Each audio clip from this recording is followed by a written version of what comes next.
one of the things we mentioned in CCCL application is that we have some places where we would give honorarium, but we insisted that none of it would actually go to the applicant. So we wanted to have an open process of having a call out. Everybody gets properly evaluated, and then we choose those positions. But we try to avoid having any of them as the main applicants in JISA or CSU. Now we have two paid positions, which is the project coordinator and graphic designer.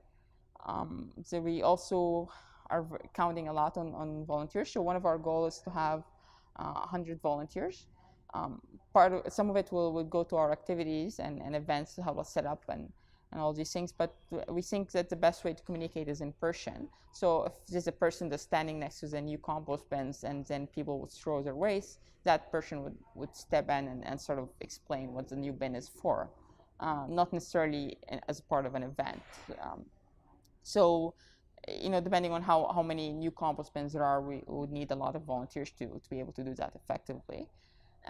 So that's sort of on the student side. And one of the things I should mention is that we're committed to make sure that all our student volunteers are recognized in the Concordia co-curricular record, which is essentially a transcript of all your volunteer and extracurricular activity, and it's validated by the university. So you can always sort of showcase that. And it's important for a student to showcase their work, but it's also important for us to document how much work goes into the campaign so that it can be replicated for years to come. So it shouldn't be just a one push event kind of thing. It should be sort of a robust, persistent campaign that goes for multiple years.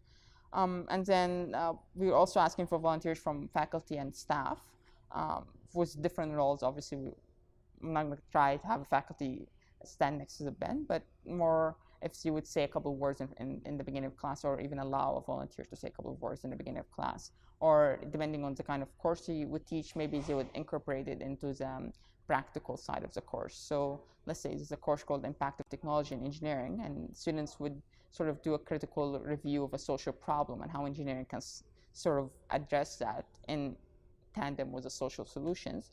And I think Compost would be a good topic on that. So that could be one of the suggested topics by the faculty to the students. That way you have sort of a long-lasting effect.